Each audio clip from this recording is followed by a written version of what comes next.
nos collègues anatomopathologistes. Quand on fait des biopsies, l'anatomopathologiste, il donne un score qu'on appelle un score histopronostique ou ISUP score, International Society of Fluoropathology, from 1 to 5.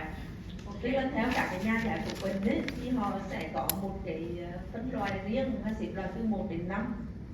Donc le pathologiste il donne ce score et quand il donne un score 1, ISUP 1, Gleason 3+3, peut-être que certains ont entendu, c'est un cancer non significatif, c'est un cancer qui ne va pas évoluer. Gleason 6, 3+3, non significatif. Tức là trên giải phẫu bệnh đó người ta xếp theo Gleason, các anh chị, nếu như anh chị đọc kết quả giải phẫu bệnh thì sẽ thấy là Gleason, và nếu Gleason 6 thì có nghĩa là ung thư tiền liệt tuyến chưa có, không có ý nghĩa về lâm sàng. Voilà, et tous les autres sont des cancers qui sont significatifs. À partir de 7. À partir de 3+4. 3+4, c'est-à-dire c'est le... je vais vous faire...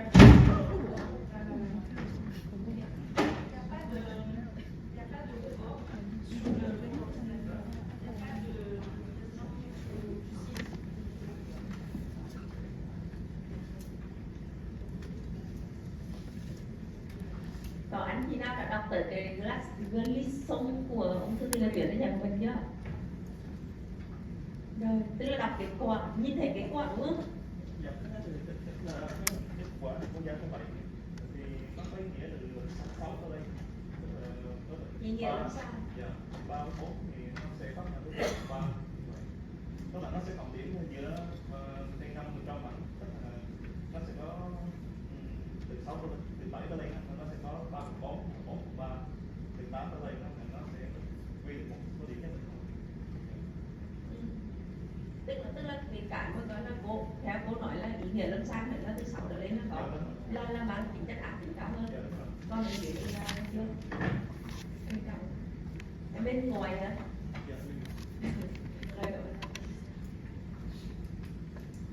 Đây cô đang giải thích là cái phân loại Gleason của bên giải phẫu bệnh thì như bác sĩ bên ngoài này vừa nói với chúng ta đó là Gleason là từ 6 trở lên là nó có ý nghĩa lâm sàng. Là độ ác tính. Okay. So, Gleason 3+3, ISUP 1 sont des cancers qui ne vont pas évoluer, ce sont des cancers qu'on ne traite pas. C'est très important de comprendre ça. C'est ce qu'on appelle la notion d'active surveillance. Vous verrez maintenant, la plupart des patients pour qui on trouve des cancers sont des cancers qui n'évoluent pas, on ne les traite pas. Et l'IRM que vous allez faire, elle n'a de rôle que pour détecter des cancers agressifs de la prostate. On ne veut pas voir les cancers Gleason 3+3. Ce sont des cancers qu'on ne va pas traiter. D'accord ? La performance de l'IRM et toute la littérature scientifique sur la détection des cancers de prostate ne concerne que des cancers significatifs, c'est-à-dire qu'il faut qu'il y ait un petit grade 4 au minimum, un ISUP 2, 3, 4, 5. Okay? Mais cette notion-là, elle est très importante. D'accord. Ở đấy cô giải thích rõ hơn một xíu, tức là mặc dù con số 3 con 4 này chưa rõ lắm, nhưng mà đây là thế này, nếu như cái Gleason 6 á, là từ 3 cộng 3 điểm, từ các cái phần mà họ đánh giá và chấm điểm á, thì đó là cái ung thư tiền liệt tuyến mà mình sẽ không đúng rồi, không điều trị gọi là nó ổn định nhất, tại vì nó không tiến lên. Còn cái thằng mà Gleason 3 cộng 4 và 4 cộng 3, 4 cộng 4 ấy, tức là những cái mà nó ác tính gọi là cả cái ung thư tiền liệt tuyến đáng tiến triển thì bắt buộc là mình phải điều trị. Thì cái điều này cô nói là nó rất quan trọng, bởi vì chẩn đoán nhà mình phải đọc được cái trường hợp nào là trường hợp mà Gleason là 7 trở lên hoặc 7, 8 đó, là cái thằng mà nó đang tiến triển đó. Voilà, donc la détection du cancer de prostate, comment ça se passe? Les patients vont voir l'urologue ou le médecin généraliste, on fait un dosage du PSA, on fait un touche rectal, on fait un interrogatoire pour savoir s'il y a des antécédents génétiques dans la famille. Đầu tiên là cái chỉ định ung thư tiền liệt tuyến nó sẽ bắt đầu từ sự nghi ngờ của lâm sàng. Ví dụ như là người ta có PSA như tăng này, có thăm khám trực tràng tiền liệt tuyến là có vấn đề, hoặc là các cái câu hỏi mình có được triệu chứng thì họ bắt đầu có cái chỉ định cộng tư tiền liệt tuyến. On fait l'IRM de prostate et on va donner le score d'interprétation et en fonction de ce score d'interprétation, le patient va avoir des biopsies prostatiques ou ne pas avoir de biopsie de prostate. Donc l'IRM est très importante pour déterminer si on doit ou non faire des biopsies.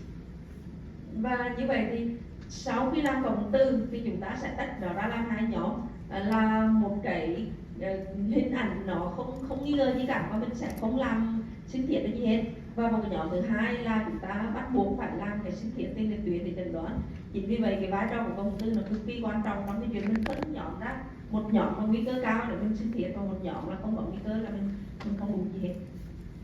Donc on va donner le score PAIRAT et le score PAIRAT c'est la référence internationale du score qui a été établi en 2019 et dont vous pouvez trouver ici la référence, vous trouverez sur internet. Cô sẽ nói thêm về PAIRAT bởi vì PAIRAT trong dịch rồi. Thì PAIRAT là một hệ thống phân loại của Hiệp hội Điện quang Hoa Kỳ, thì nó giống như các cái phân loại rát khác thì chúng ta cũng đã biết rất là rõ rồi. Và đối với PAIRAT thì từ năm 2019 thì được công bố. Et voilà comment on fait l'examen. Donc pour faire l'examen de la prostate, il faut faire 3 séquences. La séquence anatomique des deux, et maintenant vous connaissez bien l'anatomie. La séquence de diffusion, avec une séquence de diffusion et la cartographie ADC, et une séquence avec injection de gadolinium qu'on appelle la séquence de perfusion. Alors on peut faire sur 1.5 ou 3 Tesla. Je sais que vous avez majoritairement des IRM à 1.5 Tesla, mais c'est tout à fait OK pour faire l'IRM de prostate. Par contre, je vais vous donner des petits trucs pour arriver à faire des belles IRM. Về cái cộng hưởng tư tiền liệt tuyến thì thứ nhất là nói về các cái phần khảo sát tất cả thông số như là cái chuỗi xung. Chúng ta có 3 cái chuỗi xung cơ bản, rất là cơ bản để chúng ta làm cái cộng tư tiền liệt tuyến. Đầu tiên là hiện là T2 là cái chuỗi xung để mình khảo sát giải phẫu. Thì cái này là cô vừa nói rồi, các anh chị rất là rõ về giải phẫu. Cái thứ hai mình có chuỗi xung diffusion. Thì với diffusion thì mình có diffusion và bản đồ ADC để mình đánh giá cái hình ảnh bất thường của cái tổn thương nghi ngờ. Và cái thứ ba là mình tiêm thuốc đối con tư để mình đánh giá cái tính chất ngấm thuốc của cái tổn thương đấy. Các anh chị sẽ làm cộng tư tiền liệt tuyến ở cộng tư 1.5 hoặc là 3 Tesla, và cô nói là Việt Nam mình thì chắc chắn cô thấy là rất là nhiều bệnh viện có 1.5 Tesla, cho nên nó rất là ok để làm tiền liệt tuyến. Donc pour ceux qui font de l'imagerie prostatique, le petit truc qu'il faut faire pour les patients, c'est avant de les mettre dans la machine, il faut vider l'ampoule rectale. Il faut leur donner un laxatif ou donner du Normacol, et ça on le fait systématiquement, parce que si on ne fait pas ça, le rectum est plein et on a des artefacts, on a de la distorsion sur la séquence de diffusion. Donc quand vous aurez des patients qui viennent pour une imagerie de la prostate, pensez à demander à ce que l'ampoule rectale soit vide, soit avec un petit laxatif avant l'examen, soit avec du Normacol qu'on donne à la maison, mais je ne sais pas si c'est possible pour vous. Mais en tout cas, il faut essayer de vider l'ampoule rectale et demander aux patients d'uriner. Vessie vide et rectum vide. Trong cái phần mà làm cộng tư tiền liệt tuyến để cái kỹ thuật của mình nó thành công nhất thì cái khâu chuẩn bị là cực kỳ quan trọng. Trong đó nó có những cái là sự đồng thuận trong quá trình chuẩn bị. Thì chúng ta phải làm sạch rộng tuyệt đối cái trực tràng. Thì có thể là ở đây cô nói phía cô thì có laxative tiêm cái đó thụt trong hoặc là thụt bằng Normacol thì cái đó ở bên phía cô, còn nhà mình thì hay thụt bằng hoặc trắng cả nhà. Thì đó là cái thứ nhất là trực tràng, cái bóng trực tràng phải rộng hoàn toàn và sạch. Cái thứ hai là phải không có cái nhu đồng. Thì cái thứ ba nữa là cái băng quang cho họ đi tiểu hết được, có nghĩa là trực tràng rộng và băng quang rộng. Par exemple, ce patient, on voit que le rectum est plein, cet examen ne sera pas de bonne qualité, c'est sûr. On doit toujours savoir tout de suite que ça, cet examen, le rectum est plein, il faut envoyer le patient aux toilettes. Ở đây là ví dụ như cái bệnh nhân này thì các anh chị nhìn thấy là cái trực tràng nó có lúc đấy ạc ừa, cho nên là chắc chắn là phải gửi bệnh nhân đi toilet cái đã rồi sau đó mới làm được. Donc la séquence T2, pour la séquence T2, il faut faire plusieurs plans dans l'espace, il faut avoir un plan axial et au moins un plan sagittal et coronal. et avec une épaisseur de coupe qui est fine d'au moins 3 mm. Đối với chữ xúc T2 thì các anh chị cũng phải cắt đến 3 mặt phẳng. Bắt buộc là phải cắt đến 3 mặt phẳng để chúng ta thấy được các cái hình ảnh ở các mặt phẳng khác nhau. Đây là ASEAN, đây là Saletan và đây là Corona, và chúng ta cắt khoảng 3 mm. Đấy, cái trường phản xạ, cái chiều cao, chiều dài ấy, nó khoảng 10 đến 12 đến 20. La séquence de diffusion, ce qui est très important pour la détection des tumeurs, c'est d'avoir des hautes valeurs de B. Il faut des valeurs de B qui soient au moins égales ou supérieures à 2000. Donc, ce que vous voyez ici, c'est une haute valeur de B à 2500. Le signal de la prostate périphérique, il est complètement noir, il est complètement éteint. Et on a une très belle résolution. Vous voyez, c'est presque une image anatomique. On voit ici la zone de transition, la zone périphérique, il n'y a pas de distorsion. Donc ça, c'est la cartographie ADC. Et ça, c'est la haute valeur de B. Et vous devez toujours travailler sur les deux en même temps. Ça, c'est vraiment intéressant. Oui. Alors ça, c'est un petit truc, c'est ce qu'on appelle de la diffusion calculée. C'est-à-dire qu'on ne va pas faire l'acquisition d'un B élevé. On va, à partir des p-values qui sont basses, inférieures à 1000, on fait plusieurs p-values, 50, 400, 800 secondes millimètre carré, et on s'arrête. Et les constructeurs, GE, Siemens, Philips, ils peuvent extrapoler et vous donner automatiquement cette image qu'on appelle, c'est de la diffusion synthétique. Donc je ne sais pas si vous connaissez la diffusion synthétique, mais tous les constructeurs peuvent vous donner ce genre d'image-là.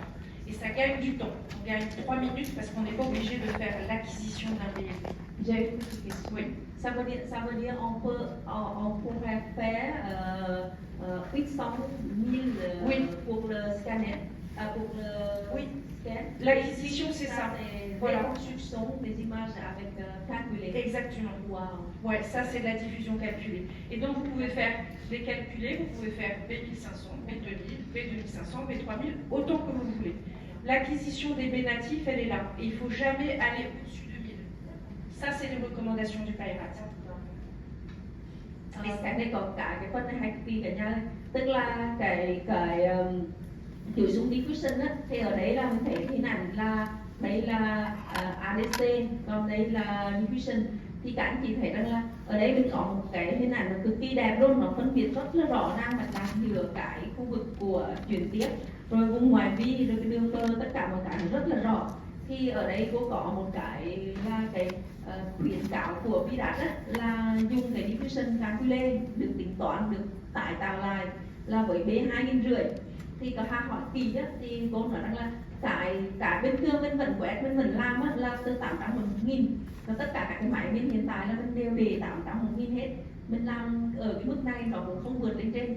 Tuy nhiên á, cái Siemens, Philips và các cái hãng đều có thể là cho mình ra một cái hãng phân tích hình ảnh, hãng tải tạo lại, hãng cho mình ra cái hình ảnh của diffusion mà tính toán là lên 2500, và cái hình ảnh nó cực đẹp để cho chúng ta phân tích.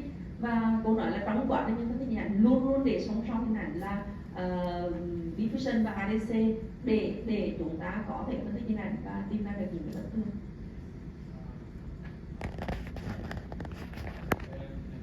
Then question on outline level for cái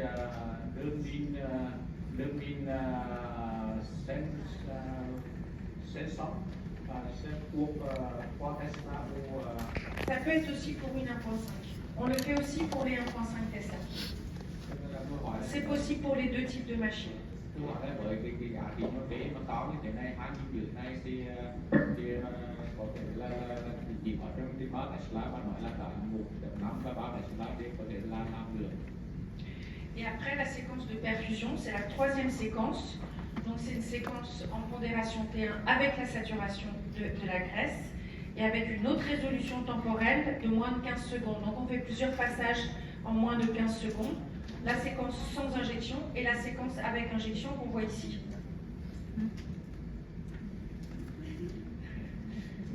Đây là cô nói sang về chuyện xung quanh tiêm thuốc rồi, tức là tiêm thuốc á, thì các anh chị thấy là đây là nhớ là T1 xóa mỡ, đây là T1 xóa mỡ sau tiêm.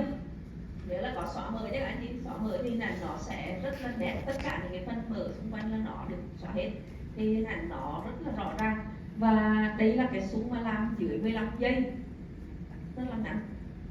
C'est vraiment moins de 15 secondes. Oui, la résolution temporelle, c'est moins de 15 secondes. Tức là cái phân giải báo cáo thì các anh chị thấy là họ sẽ làm các cái súng là dưới 15 giây và cái hình ảnh nó rất là đẹp. C'est très important. Parce que vous voyez ici ça, on doit être environ à 20 secondes après l'injection de produit de contraste. Et on voit la zone de transition ici qui est rehaussée et la zone périphérique pas du tout. Et donc quand on va avoir un cancer, il va être très blanc sur un fond noir. Et c'est comme ça qu'on va le détecter. C'est pour ça que ça soit très très rapide, moins de 15 secondes plusieurs fois. Tức là ở đấy á, cái ý mà dưới 15 giây là hai cái này hai hiểu ý cho đúng. Tức là ý là không phải là cái chuỗi súng nó dài dưới 15 giây mà là cái dynamic của tên lệch tuyến á, là mình làm cách nhau cũng dưới 15 giây để mình đánh giá. Đặc biệt ở đấy á, cô phân tích này, tức là đây là cái hình ảnh mà dưới 15 giây đầu tiên thì các anh chị thấy là cái phần của vùng chuyển tiếp á, nó ngấm thuốc rất là mạnh. Đây là hình ảnh 15 giây vùng chuyển tiếp ngấm thuốc rất là mạnh. Còn cái phần vùng ngoài vi hoàn toàn không ngấm thuốc. Các anh chị phải rất là nhớ cái điểm này. Thì tức là cái phần sớm là mổ bình thường nó ngấm thuốc mà mổ bệnh lý nó không ngấm. Thì đến khi mà có ung thư á, là cái hình ảnh dưới 15 giây đó thì cái ung thư nó ngấm cực mạnh ở trên cái nền của cái vùng mô ngoài biên là nó không ngấm. Thì lúc đấy là lúc mà mình nhận ra cái ung thư tiền liệt tuyến rất sớm và rất là dễ, bởi vì nó ngấm rất là mạnh ở trên cái xung sớm. Alors voilà pourquoi je voulais que vous connaissiez bien l'anatomie, parce que vous voyez le score PIRADS, il est différent en fonction des zones que l'on va interpréter. Ici on a la zone de transition, maintenant on connaît bien la zone de transition. Eh bien la zone de transition elle va être interprétée principalement sur la séquence T2. La zone périphérique ici avec la petite astérix, elle va être interprétée principalement avec la diffusion.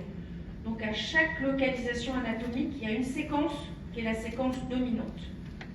Ở đây cô rất là muốn anh chị nắm vững cái giải phẫu tiền liệt tuyến, bởi vì là với mỗi cái vùng của tiền liệt tuyến á, mình có một cái chuỗi xung ưu thế để mình đánh giá. Ví dụ như cái vùng chuyển tiếp này là cái vùng màu cam, mình chỉ có vùng chuyển tiếp vùng bình thường là tỉnh này thì mình đánh giá chủ yếu ở trên chuỗi xung T2.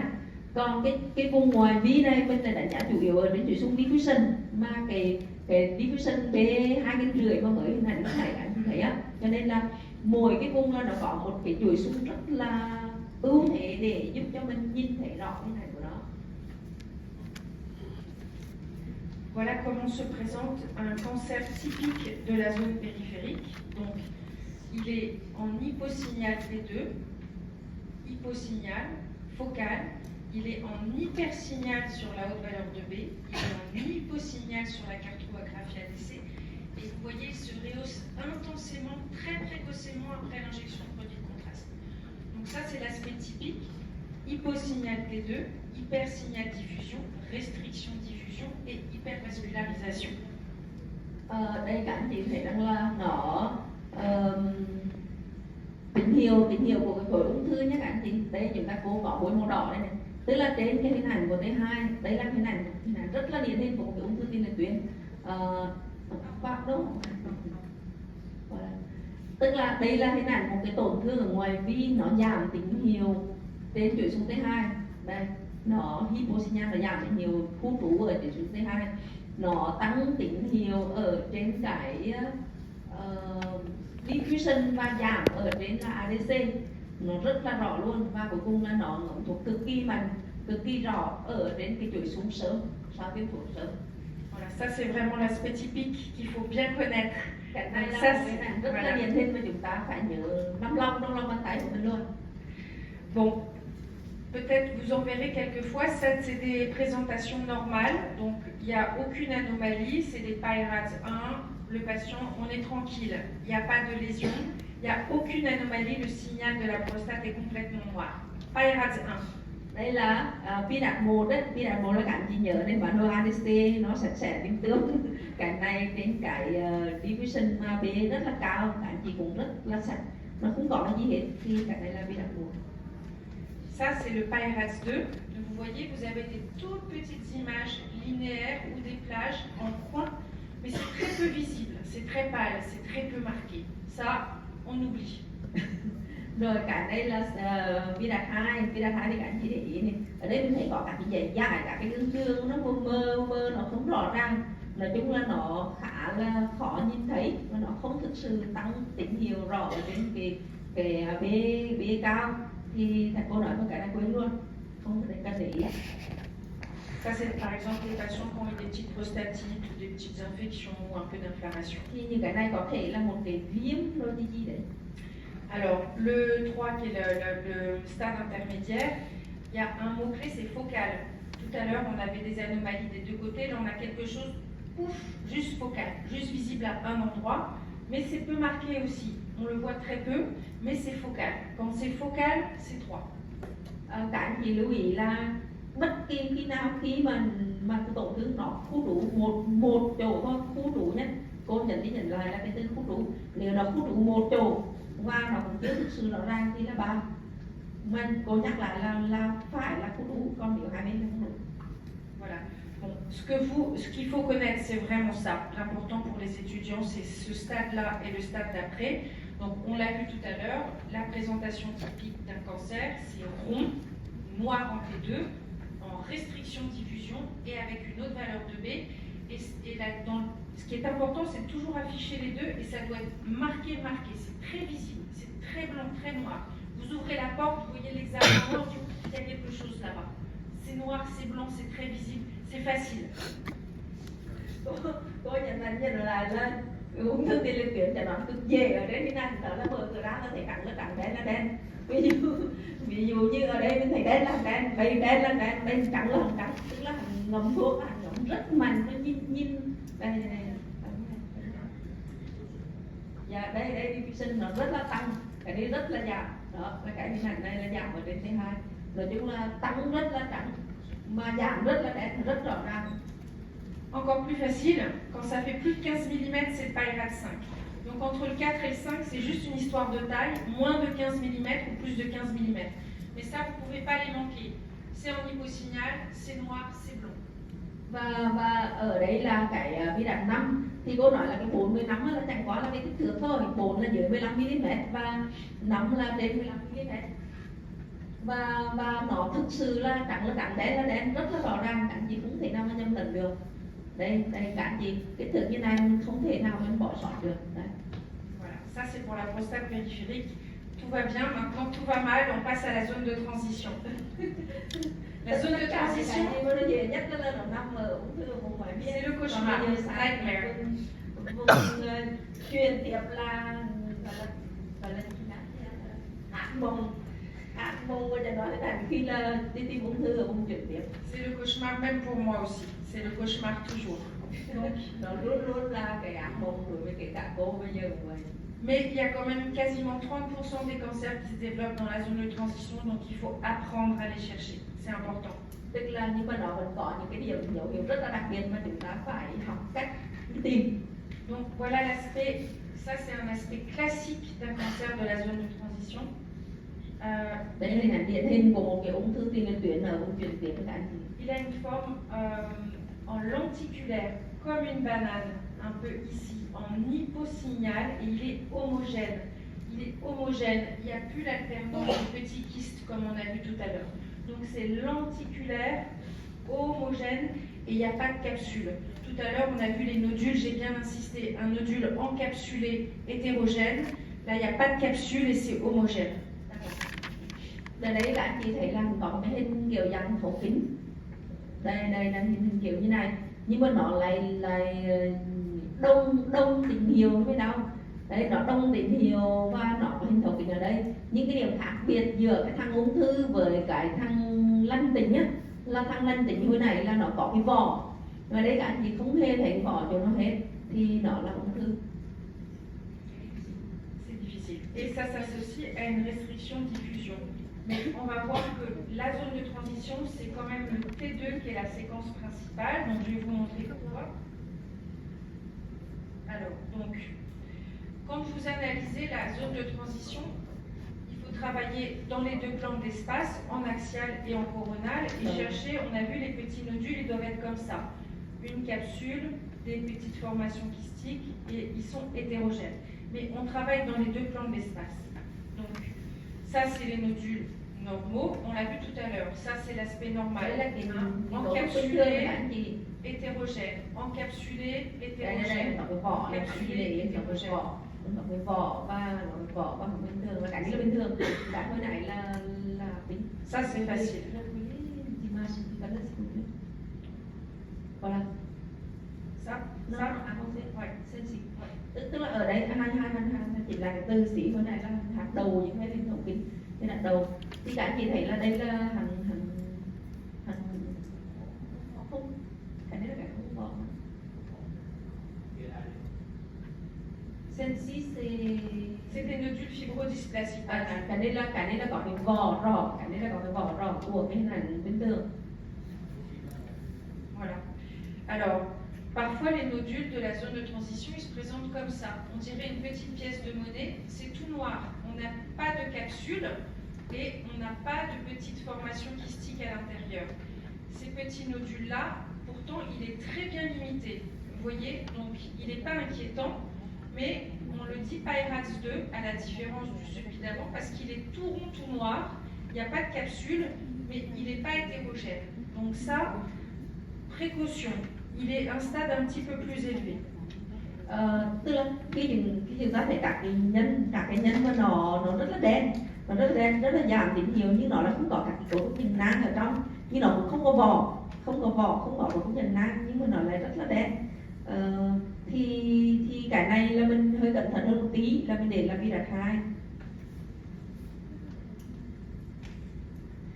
Et ces petits nodules tout rond bien limités, tout noirs, quand il y a une restriction diffusion en regard, que c'est marqué sur la haute valeur de B sur l'ADC, eh ben, ils vont passer en Peyerhax 3 et là on va demander une biopsie à l'intérieur. Donc je reviens dessus, quand on a un petit nodule rond et noir comme une pièce de monnaie, comme ici, si sur la diffusion on a une restriction très marquée, ces nodules-là, SCORE T2, ils vont passer en Peyerhax 3 et on va faire des biopsies. C'est un peu compliqué pour ceux qui ne font pas spécifiquement de l'imagerie urinaire.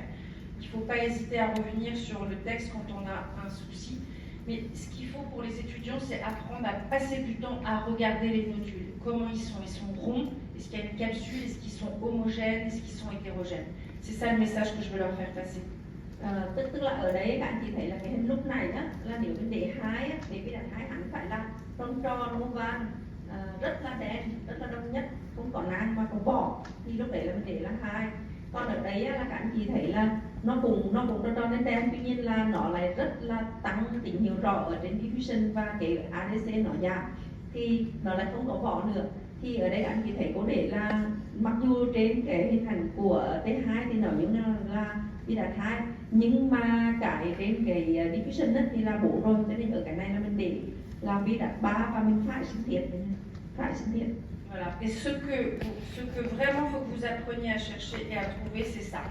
Ça, il ne faut pas passer à côté, parce que ça, c'est des vilains cancers. Donc c'est homogène, en forme de banane, lenticulaire, homogène, pas de capsule, homogène, pas de capsule, homogène, pas de capsule, homogène, pas de capsule. Ça, c'est des cancers, c'est des méchants cancers. Ça, c'est ça qu'il faut qu'ils apprennent à détecter. Hein. Hyposignal, lenticulaire, hétérogène, pas de capsule et plus ou moins de 15 mm, c'est les 4 et 5. Et ça, c'est important parce que quand vous allez les décrire sur l'examen, ça va modifier la façon dont on fait les biopsies de prostate. Parce qu'on va aller beaucoup plus loin pour faire les prélèvements dans la glande, pour les chercher. Avant, quand on n'avait pas l'IRM, c'est des cancers qu'on ne trouvait jamais. Or, c'est des cancers qui tuent. Donc, si vous les trouvez et que vous les décrivez, vous sauvez la vie des patients. Parce que la biopsie, elle va aller beaucoup plus loin pour les chercher en avant. Ở đây các anh chị thấy là cái Virat 4 năm đó, các anh chị thấy là nó cùng giảm này, trên cái 2, nhưng mà các anh chị thấy là nó không có vỏ, nó tuyệt đối không hề thấy cái vỏ, nó hình hạt đầu, nó rất là đông nhất, và nó có hình ảnh rất là đông nhất ở trên các cái chuỗi xung, chỉ có là nó không có cái hình ảnh vỏ. Là đây các anh chị thấy này, cái bơ nó nhòe đi rồi, nó không rõ. Ở đây nữa, đây là những cái hình ảnh của tổn thương hết. Đây, thì như vậy là các anh chị thấy là đây chắc chắn là cái ung thư tiền liệt tuyến, hình ảnh ác tính, và chúng ta phải mô tả là Virat 4 nếu nó nhỏ hơn 15 mm và Virat 5 nếu như nó lớn hơn 15 mm và phải sinh thiết. Thì cô còn nói thêm rằng là trước đây khi chưa có cổng từ thì không bao giờ mình phát hiện ra được những cái ung thư như thế này ở trên siêu âm cả, và cái sinh thiết nó luôn luôn là không đi trúng cái chỗ này. Thì sau này khi mà có cổng từ mình chẩn đoán được thì các sinh thiết mình đi xa hơn, mình đi sâu hơn rồi mình lấy được tất cả các cái tổn thương này để mình làm cái giải của mình. Encore d'autres exemples d'un cancer de la zone de transition. Celui-là est plus compliqué, donc je vais vous montrer plutôt la synthèse. Comment est-ce qu'on présente le compte-rendu quand vous allez rendre l'examen à votre clinicien? Il faut être très rigoureux et donner le compte-rendu standardisé exactement comme ça. Alors on va reprendre tout ce qui doit figurer sur votre examen. Chúng ta sẽ cố gắng hướng dẫn cho chúng ta cái form để mà mình đánh những kết quả ung thư tiền liệt tuyến, đánh kết quả ung thư tiền liệt tuyến. Donc déjà l'indication, je ne sais pas quelles sont les principales indications que vous avez. Par exemple, nous, on a des patients qui viennent parce qu'ils ont une suspicion de cancer de prostate. Ils viennent parce qu'ils ont un cancer de prostate et qu'on les surveille. Ils sont parce qu'ils ont eu un traitement focal, une destruction focale, cryothérapie, ultrason focalisé. Ils viennent parce qu'ils ont eu un traitement par radiothérapie ou par prostatectomie et qui ont un doute sur une récidive. Donc, on suit les patients en IRM tout le long de leur vie de la maladie prostatique. Et donc, on remet dans l'indication à quel stade on est. Đầu tiên là cái chỉ định, thì trong cái chỉ định đó, cô nói là về ở bên xa, chứ còn ở cô thì bệnh nhân nghi ngờ ung thư tiền liệt tuyến lâm sàng, hoặc bệnh nhân đã chẩn đoán tiền liệt tuyến rồi và thậm chí là đã điều trị hóa xạ, hoặc là đã phẫu thuật, hoặc là đã điều trị khu trú, gọi là đột cái tiền liệt tuyến khu trú. Thì trong cái quá trình mình theo dõi ung thư tiền liệt tuyến suốt cái cuộc đời của họ về sau thì đều là phẫu thuật để theo dõi hết. Cho nên là mình nghĩ rất là rõ nó đang là cái gì và ở cái giai đoạn nào. Donc, il faut apprendre à connaître la clinique, il faut savoir les valeurs du PSA, il faut demander aux patients quelle est sa valeur de PSA, mais aussi quelles étaient les valeurs antérieures pour voir comment le PSA augmente, la cinétique de PSA. Tức là cái thứ hai là mình phải hỏi lâm sàng, hỏi bệnh nhân về cái chỉ số của PSA và mình hỏi cái trước đó nữa xem thử nó diễn tiến như thế nào. Il faut lui poser la question s'il y a des facteurs de risque dans la famille, est-ce qu'il y a d'autres cancers de prostate ou est-ce qu'il y a d'autres cancers du sein, puisque les mutations BRCA2 qui donnent le cancer du sein donnent aussi le cancer de la prostate. Tức là cái tiếp theo là mình phải hỏi về cái yếu tố nguy cơ, đặc biệt là các cái gen, đột biến gen, ví dụ như đột biến gen BRCA2 của ung thư vú ấy, thì nó cũng là ung thư tiền liệt tuyến, cho nên nó có yếu tố gia đình, và nó có thể là di truyền. Thành ra chúng ta phải hỏi rất là kỹ về cái yếu tố nguy cơ. Hoặc là bệnh nhân đã có ung thư loại khác, hoặc là đã trước đó đã có ung thư tiền liệt tuyến, v.v. hỏi. Après, vous allez mesurer le volume de la prostate. Đó thể tiết tiền liệt tuyến.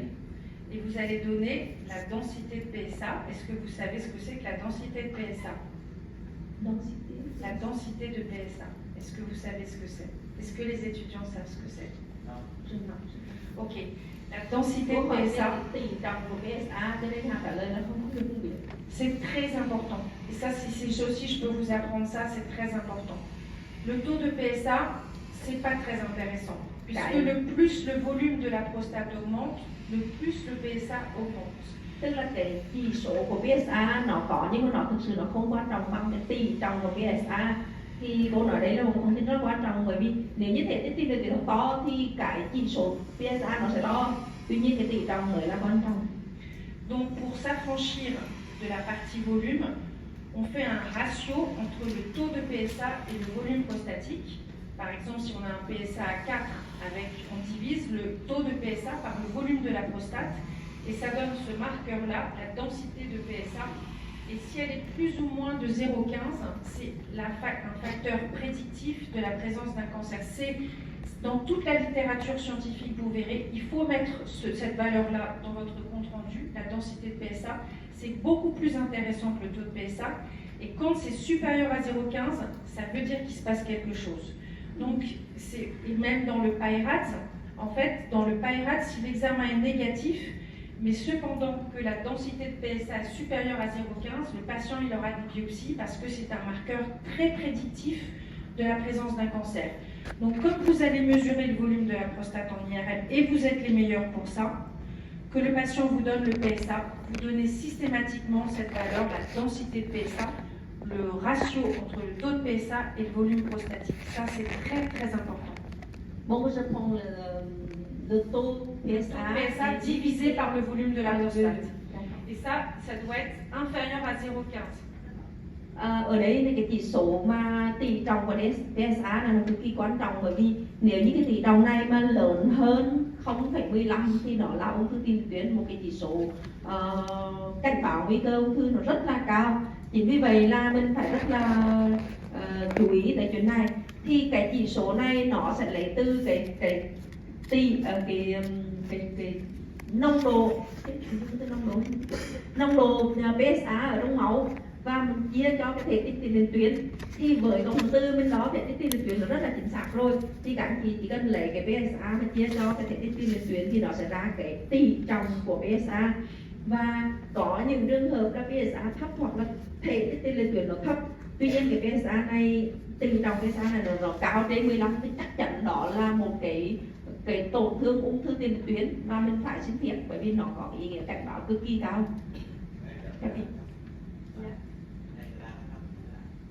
Ngay cả cái bi đạn nó đang thấp.